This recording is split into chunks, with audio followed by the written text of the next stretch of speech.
What if I told you that financial success has less to do with intelligence and more to do with behavior?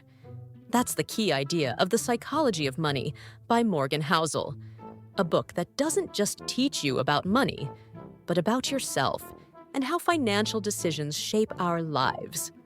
In this video, you'll discover how ordinary people with steady habits often outperform financial geniuses, and how the quiet power of compounding can turn small, consistent steps into life-changing results.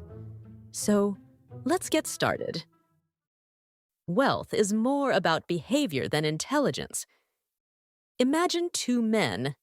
The first is Ronald Reed, a janitor and gas station attendant. He lived a quiet life, chopping firewood, driving a second-hand car, and wearing ordinary clothes. No one thought much of him. Yet when he died at 92, the world was stunned. He left behind more than $8 million, most of it donated to his local library and hospital. How did a man of such modest means pull this off? He simply saved what little he could, invested in blue-chip stocks, and waited.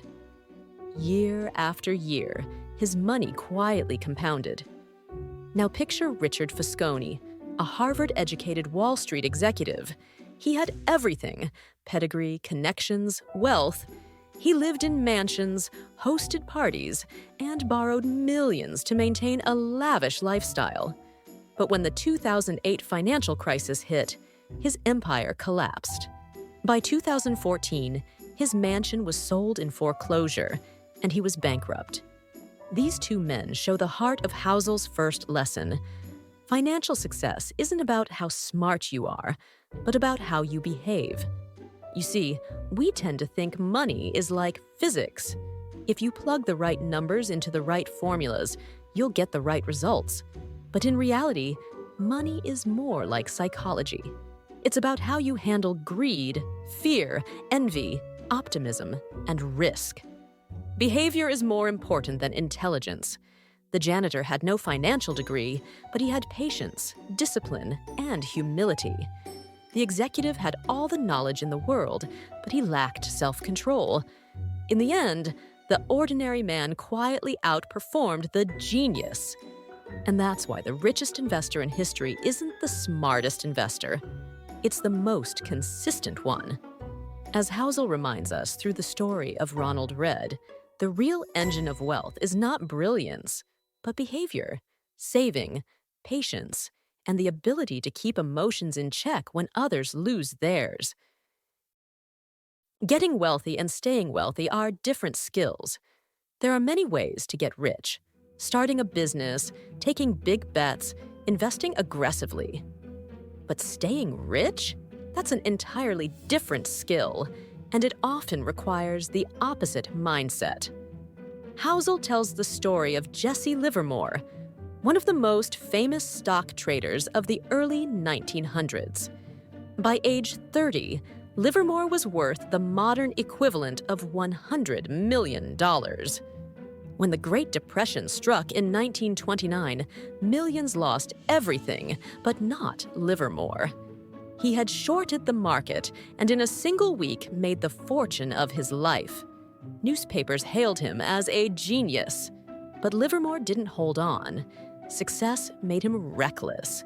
Over the next few years, he gambled with bigger and riskier trades, convinced his brilliance would protect him. Eventually, he lost it all. By 1933, he was broke. His life ended in tragedy. This story contrasts with people who, while never making headlines, build wealth slowly and protect it fiercely. Housel explains that getting wealthy requires optimism, taking risks, and putting yourself out there. Staying wealthy requires almost the opposite: humility, frugality, and paranoia. It's like climbing a mountain.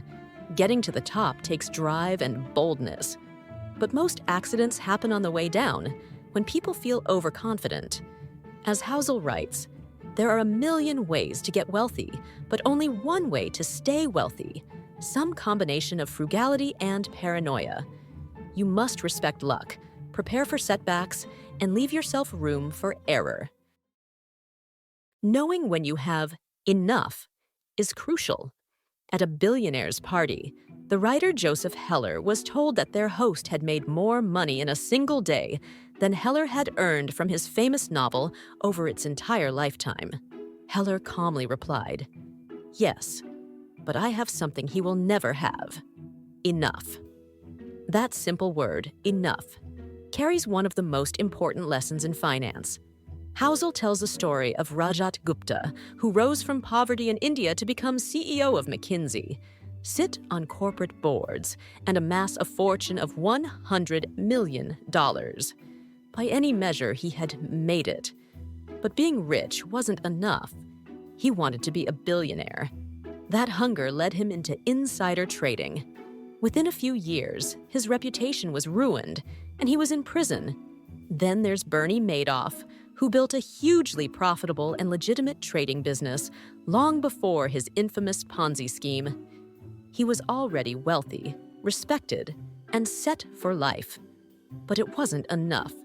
He risked everything for more and lost not only his money, but his freedom and name forever. These stories illustrate a dangerous truth. If the goalpost keeps moving, you'll never feel satisfied, no matter how much you have. Modern society feeds this cycle. There's always someone richer, someone earning more, someone higher on the ladder.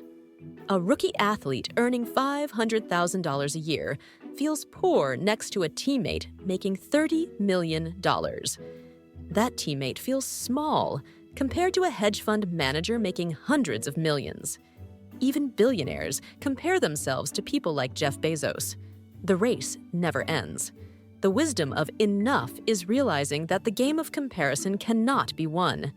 At some point, the extra risk you take to chase more puts at stake the very things that matter most: your security, your reputation, your freedom, your relationships.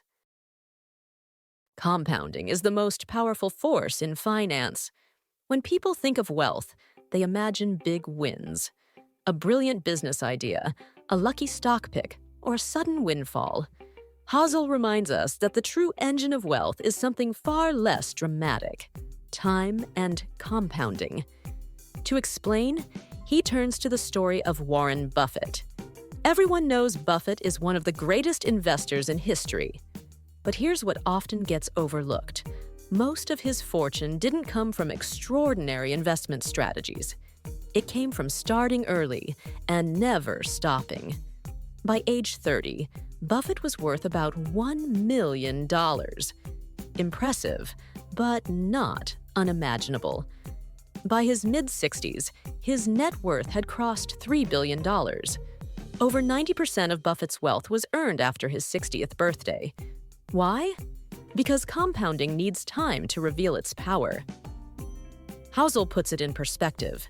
If Buffett had started investing later in life, say at age 30 instead of age 10, and retired at 60 instead of continuing into his 90s, he wouldn't be worth tens of billions today. He'd have ended up with a respectable fortune, yes, but nowhere near the legend we know. His secret isn't just skill, it's consistency across more than 8 decades. Wealth is not about finding the highest returns. In fact, chasing those usually leads to disaster. It's about earning good returns consistently for the longest time possible.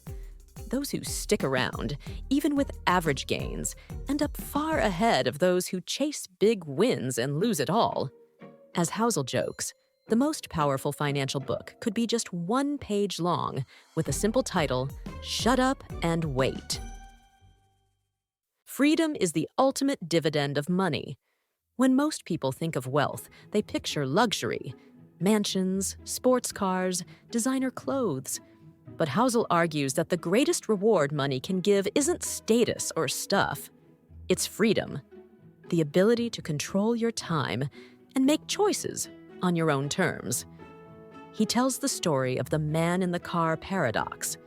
Imagine someone driving an expensive sports car down the street. Passers-by look at the car in admiration, but rarely do they admire the driver. Instead of thinking, "That person must be amazing," Most people think, if I had that car, people would admire me.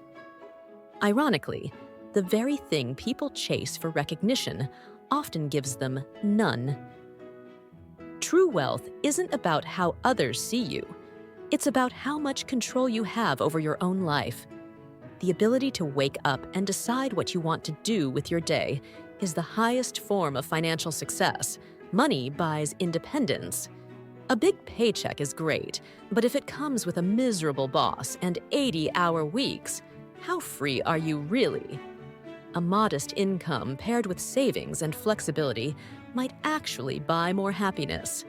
That's why Housel insists that money's greatest intrinsic value is the ability to give you time. Time with your family, time to rest, time to choose work you love instead of work you're trapped in. The irony is that many people spend years chasing more money, only to sacrifice the very freedom it's supposed to buy. They trade time, relationships, and health for the promise of wealth, never stopping to ask what they really want from money in the first place. Housel's answer is simple: use money to buy independence. It will bring more joy and peace than any sports car or mansion ever could. Thank you for watching. If you found it helpful, please leave your like and subscribe to my channel.